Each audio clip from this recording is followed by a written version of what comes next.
बारिश में अनाथ बहनों के स्पेशल दाल चावल।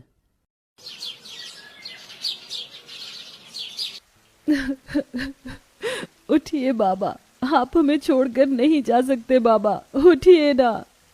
दीदी, बाबा कुछ बोल क्यों नहीं रहे हैं? क्या हुआ उन्हें? वो हमें छोड़कर कहाँ चले गए? मुझे बाबा के बिना नहीं रहना है, मुझे भी उनके पास जाना है। दोनों बड़ी बहनें पूजा और उर्मिला अपनी छोटी बहन भावना को संभालती हैं।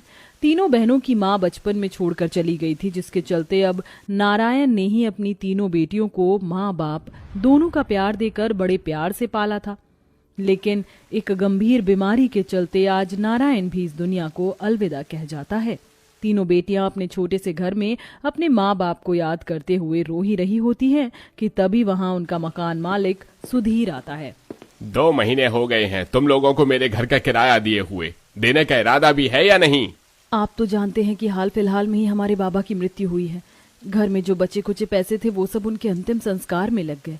आप हमें थोड़ी मोहलत और दे दीजिए, हम आपके जल्दी किराए के पैसे चुका देंगे। बहुत देखे हैं तुम्हारे जैसे लोग जो मोहलत मांगकर दूसरों के घरों पर कब्जा करके रहते हैं, लेकिन मैं ये गलती नहीं करूंगा। अगर पैसे नहीं है तो मेरा घर खाली करो। सुधीर बिना कुछ सोचे समझे उन तीनों अनाथ बहनों को भारी बारिश में घर से बाहर निकाल देता है।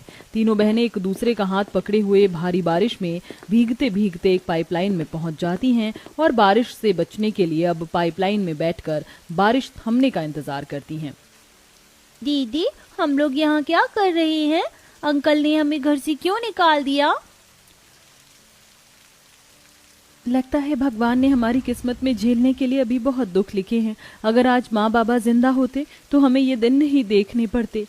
तीनों बहनें रोते रोते उस पाइपलाइन में सो जाती हैं, लेकिन लगातार हो रही बारिश की वजह से पानी भरने लगता है जो उनकी पाइपलाइन तक पहुंच जाता है, जिसके चलते पूजा घबराकर नींद से उठ जाती है। उर्मिला, भावना, उठो जल्दी, देखो कैसे पानी भर रहा है, हमें यहाँ से फौरन निकलना होगा। उर्मिला भावना को अपने कंधे पर बिठाकर उससे घुटने तक के पानी में झेलते हुए आगे बढ़ती है। जैसे जैसे समय बीतता है वैसे वैसे बारिश भी कम होने लगती है। दीदी, बहुत जोरों की भूख लग रही है, 2 दिन से कुछ भी नहीं खाया, कुछ दिला दो ना, मेरे पेट में भी दर्द हो रहा है। भूख तो हम सभी को लग रही है, लेकिन कौन हमारी मदद करेगा? भूख से तड़पती हुई तीनों बहनें अब सड़कों पर चल रहे लोगों से मदद मांगती हैं। साहब, कुछ पैसे दे दीजिए।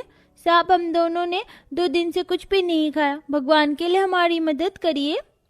अच्छे खासे हाथ पैर हैं तुम्हारे, लेकिन फिर भी तुम लोगों को भीख ही मांगनी है। हमारा देश तुम जैसे भिखारियों की वजह से